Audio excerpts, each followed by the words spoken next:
समस्त NIS DElEd degree धारकों का स्वागत है आपके अपने YouTube channel MKS teaching point में। साथियों, जो आरटीआई का जवाब है उसके लिए भी बड़ी तैयारी कर ली गई है और सुप्रीम कोर्ट से जल्द ही बहुत बड़ा फैसला आने की उम्मीद जताई जा रही है, क्योंकि साथियों एनआईएस डीएलएड की तरफ से जो विशेष तैयारियां की गई हैं कहीं ना कहीं वो आप सभी लोगों के लिए जल्द निष्कर्ष लेकर के आएंगी। वीडियो के माध्यम से कई सारे अहम तथ्यों पर चर्चा करने वाले हैं, स्पेशली चयनितों के लिए बहुत ही महत्वपूर्ण तथ्य अवगत कराएंगे। इस वीडियो के माध्यम से निवेदन करेंगे वीडियो को बिना स्किप के अंत तक देखें और सभी साथियों को शेयर करें। जो साथी चैनल पर पहली बार विजिट कर रहे हैं तो कृपया चैनल को सब्सक्राइब करके बेल आइकन प्रेस कर लें।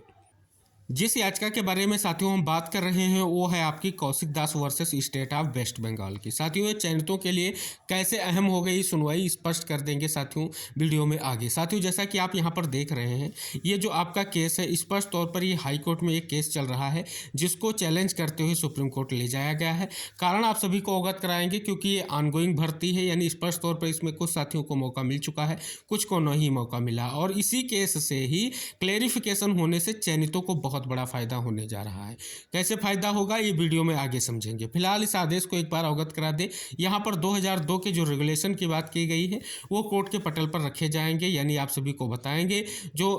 आपका 2014 का रेगुलेशन है उसमें स्पष्ट तौर पर इंगित किया गया है एनआईएस डीएलएड की वैधता को लेकर के, जिसके बारे में हमने कई बार आपको अवगत कराया है, फिर अवगत कराएंगे कि उसमें क्या कुछ मेन चीज़ें स्पष्ट की गई हैं। और ये सुनवाई 23 फरवरी को लगी हुई है, यानी फरवरी में ही बहुत बड़ा जो है फैसला होने जा रहा है।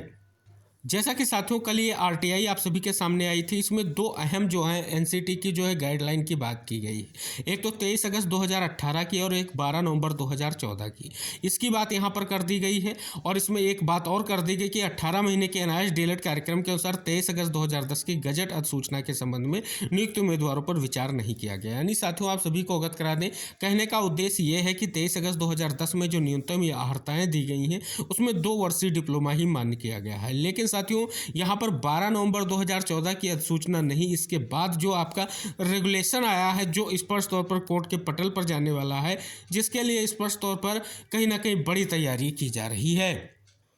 साथियों बड़ी तैयारी की कुछ तस्वीरें आप सभी के सामने हैं। यहाँ पर देख सकते हैं कुछ ऐसे महत्वपूर्ण एडवोकेट आप सभी के दिख रहे हैं, जिसमें आप सभी को बता दें मुकुल रोहतगी जी और विभा दत्ता मखीजा मैम, जिन्होंने 2 तारीख में बहुत ही महत्वपूर्ण बहस की और जिसके परिपेक्ष को अगर देखें तो अहम निष्कर्ष निकलने की पूर्ण संभावना पाई जा रही है। अगर साथियों यहाँ पर मुकुल रोहतगी जी आ जाते हैं तो एक अहम निष्कर्ष जरूर निकलेगा और चयनितों के साथ साथ ये ऑनगोइंग भर्तियों के लिए कहीं ना कहीं फैसला नाजिर होने जा रहा है। और ये प्रयास आप देख रहे हैं वेस्ट बंगाल टीम के साथ नंदन बोहरा सर जो है कंटिन्यू कर रहे हैं और वो आप सभी को पता है बहुत ही महत्वपूर्ण है उनके द्वारा ये प्रयास, क्योंकि वो क्लेरिफिकेशन याचिका का बहुत बड़ा महत्व समझते हुए ये प्रयास कर रहे हैं और वो प्रयास कर रहे हैं वो तथ्य सभी जो है उनके सामने रखे जाएं, जिसके हिसाब से वो कोर्ट में कहीं ना कहीं एनआईएस डीएलएड को लेकर के जीत सुनिश्चित करें।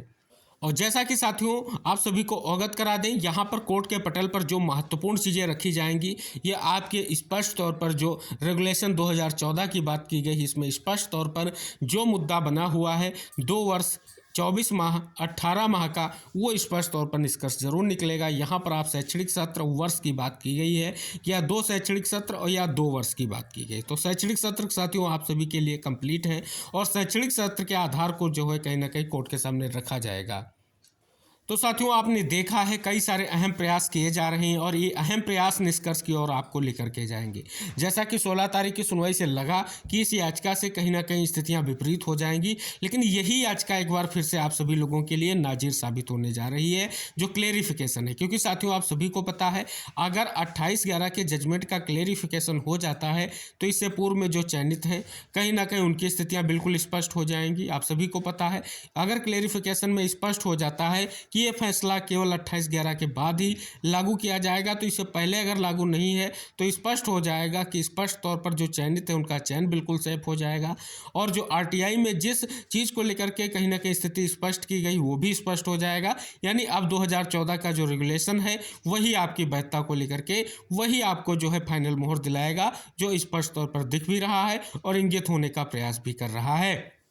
और इसी तथ्य को इसीलिए कोर्ट में उठाया गया है कि जो है एनसीटी ने अपनी गाइडलाइन में भी स्पष्ट रूप से लिख दिया है कि 2 शैक्षणिक सत्र या वर्ष की स्पष्ट रूप से बात करती गई है और आपके 2 शैक्षणिक सत्र हैं और इसके लिए आप सभी के पास गजट भी है। तो आप सभी को पता है ये गजट जो है स्पष्ट तौर पर इंगित किया गया है रेगुलेशन में। साथियों आप सभी को पता है फिलहाल स्पेशली जो आपके लिए एनआईएस डीएलएड के लिए गजट होना चाहिए वो नहीं है, उसके लिए आप सभी का प्रयास जारी है, वो भी आएगा। लेकिन साथियों पहले ये 23 तारीख की जो सुनवाई है इसके लिए आप सभी लोग एकजुट हो जाइए और ऐसी सुनवाई कोर्ट में होनी चाहिए जिससे एक बड़ा फैसला देखने को मिले और रिस्पोंडेंट जितने भी हैं उनको बिल्कुल कहीं ना कहीं स्पष्ट तौर पर कोर्ट में स्थिति स्पष्ट ना हो सके। जैसे कि पहली सुनवाई जो हुई थी 2 तारीख की, जिसमें कोर्ट के पटल पर जो है मकीजा मैम ने बातों को रखा और रिस्पोंडेंट को एक बात सुनने को लेकर के कोर्ट को आगे आने नहीं दिया। अगली सुनवाई में स्पष्ट हो रहा है कि आप सभी लोगों के लिए एक महत्वपूर्ण सीनियर आने वाले हैं और 2 सीनियर जब स्पष्ट रूप से आपके लिए आर्गूमेंट करेंगे